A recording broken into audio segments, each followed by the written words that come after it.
Hi friends, welcome back to my channel Madhusuri 143. మీకు కనుక మా వీడియోస్ నచ్చినట్లయితే లైక్ చేయండి, షేర్ చేయండి, కామెంట్ చేయండి. ఈరోజు వచ్చేసి ఫిష్ కర్రీ ఎలా చేయాలో చూపించడానికి మీ ముందుకైతే వచ్చేసాను. ముందుగా చేప ముక్కల్ని దొడ్డుప్పు వేసి నీట్గా అయితే వాష్ చేసుకోవాలండి. 3 ఆనియన్స్ని సన్న సన్న పీసెస్కి అయితే కట్ చేసుకోవాలి. నెక్స్ట్ స్టవ్ ఆన్ చేసి కడాయి పెట్టేసి ఇంకా ఆయిల్ వేసి ముందుగా కట్ చేసి పెట్టుకున్న ఆనియన్ పీసెస్ని అయితే వేయాలి. వీడియోలో నేను చూపిస్తున్న విధంగా ఆనియన్ పీసెస్ గోల్డెన్ కలర్లోకి చేంజ్ అయిన తర్వాత ఇంకా అల్లం వెల్లుల్లి పేస్ట్ని కూడా 2 స్పూన్స్ని యాడ్ చేసుకొని నేను వీడియోలో చూపిస్తున్న విధంగా మొత్తం కలిసేలా కలుపుకోవాలండి. అప్పుడు అల్లం వెల్లుల్లి పేస్ట్ అయితే పచ్చి వాసన పోయి మంచిగా స్మెల్ అయితే వస్తుంది. 3 టేబుల్ స్పూన్స్ కొబ్బరి పొడిని వేసుకొని కొబ్బరి పొడి కూడా ఆయిల్లో బాగా గోల్డెన్ కలర్లోకి చేంజ్ అయ్యేంత వరకు వేయించుకోవాలండి. పచ్చివాసన పోయి మంచిగా గోల్డెన్ కలర్లోకి చేంజ్ అవుతుంది.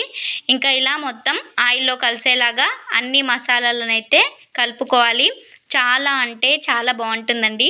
మీరైతే వీడియోని స్కిప్ చేయకుండా లాస్ట్ వరకు అయితే చూడండి. చాలా ఈజీగా చాలా సింపుల్గా ఫిష్ కర్రీని అయితే మనం చేసుకోవచ్చు. ఇంకా ఇలా ఒక 5 మినిట్స్ నూనెలో మగ్గబెట్టుకోవాలి. అప్పుడైతే మంచి స్మెల్తో పాటు మంచిగా టేస్ట్ కూడా వస్తుంది.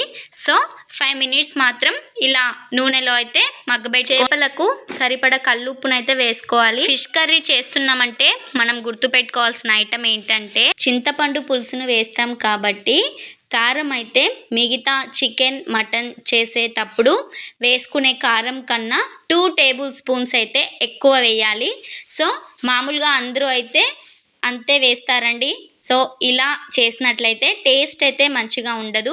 నేను చూపిస్తున్న విధంగా నేను చెప్పిన విధంగా మీరు వేసుకునే కారంకి ఒక 2 టేబుల్ స్పూన్స్ అయితే ఎక్కువగా వేసుకుంటే చింతపండు పులుసుకి కారంకి సరిపోతుంది.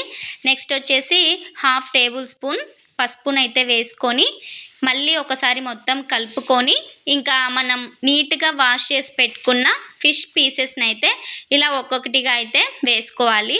ఫిషెస్ని ఇలా మీడియం సైజులో అయితే కట్ చేయించుకుంటే చాలా బాగుంటాయండి. మరీ సన్నగా చేసుకున్నా కూడా అవి మనం కలపడంలో ఇరిగిపోతాయి. మరీ లావుగా చేసుకున్నా కూడా అంత మంచిగా లోపల అయితే ఉడకదు. సో మేము తీసుకున్న మీడియం సైజులో మేము ఎప్పుడు ఇలానే కట్ చేయించుకుంటాము. ఇంకా మొత్తం ఒకసారి అయితే ఇలా కలుపుతున్నాము.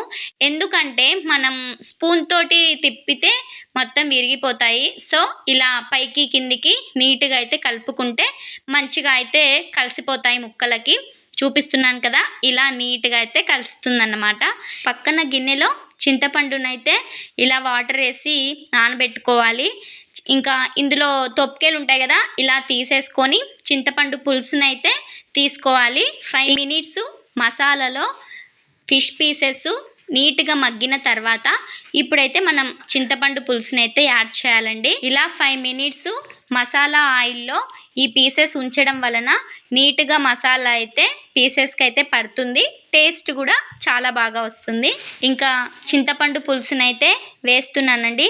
చింతపండు కూడా మనం తీసుకునే ఫిష్ పీసెస్కి సరిపడంత చింతపండు పులుసుని అయితే తీసుకోవాలి.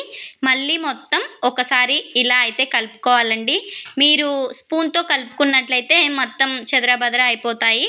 కాబట్టి ఇలా ఒకసారి నీట్గా కలుపుకుంటే మసాలాలు చింతపండు పులుసు నీట్గా ఫిషెస్ పీసెస్కి అయితే పడతాయండి. సో ఇలానే కలుపుకోండి. ఇంకా ప్లేట్ వేసేసి 15 మినిట్స్ తర్వాత మళ్ళీ చూశాను. ఇప్పుడు చూడండి ఫ్రెండ్స్, ఎంత బాగా ఉడుకుతున్నాయో. స్మెల్ అయితే చాలా అంటే చాలా బాగా స్మెల్ అయితే వచ్చేస్తుంది. ఇలా చేసుకుంటే చాలా ఈజీగా చాలా తొందరగా కూడా అయిపోతుంది. వాటర్ కొంచెం తగ్గేంత వరకు ఇలాగే మనం సిమ్ములో అయితే ఉడకబెట్టుకోవాలి. నెక్స్ట్ వచ్చేసి పక్కన ప్యాన్లో జీలకర్ర కరివేపాకు పచ్చివాసన పోయేంత వరకు గోల్డెన్ కలర్లోకి చేంజ్ అయ్యేంత వరకు అయితే వేయించుకోవాలి. మెత్తగా గ్రైండ్ చేసి ఇంకా ఆ పౌడర్ని అయితే మళ్ళీ ఫిష్ పీసెస్లో అయితే వేసేయాలి. ఈ స్మెల్ అయితే చాలా బాగుంటుందండి. టేస్ట్ కూడా చాలా బాగుంటుంది. ఫిష్ కర్రీలో కంపల్సరీగా వేయాల్సిన ఐటెం వచ్చేసి ఈ జీలకర్ర కరివేపాకు పౌడర్ అనేసి చెప్పుకోవచ్చండి. ఇది వేయడం వల్ల నీచు వాసన పోయి మంచి స్మెల్ అయితే వస్తుంది. ముక్కలు మొత్తం ఉడికిపోయిన తర్వాత లాస్ట్న అయితే ఈ పౌడర్ని అయితే మనం యాడ్ చేయాలి. నెక్స్ట్ వచ్చేసి 2 టేబుల్ స్పూన్స్ ధనియా పౌడర్ని అయితే వేసేయాలి. ఇంకా 2 మినిట్స్ ఉంచేసి స్టవ్ ఆఫ్ చేస్తే అయిపోతుంది. అంతేనండి, చాలా ఈజీగా, చాలా సింపుల్గా, చాలా టేస్టీగా ఆంధ్ర స్టైల్లో ఇలా చేపల పులుసుని అయితే మీరు ప్రిపేర్ చేసుకోండి. చాలా అంటే చాలా మంచి టేస్ట్ అయితే ఉంటుంది. ఈ వీడియో మీకు ఎలా అనిపించిందో కామెంట్ సెక్షన్లో కామెంట్ చేయండి. అంతేకాకుండా ఇకపై మీకు ఎలాంటి వీడియోస్ కావాలో ఖచ్చితంగా కామెంట్ చేయండి. వీడియో నచ్చినట్లయితే లైక్ చేయండి, షేర్ చేయండి. Boy friends.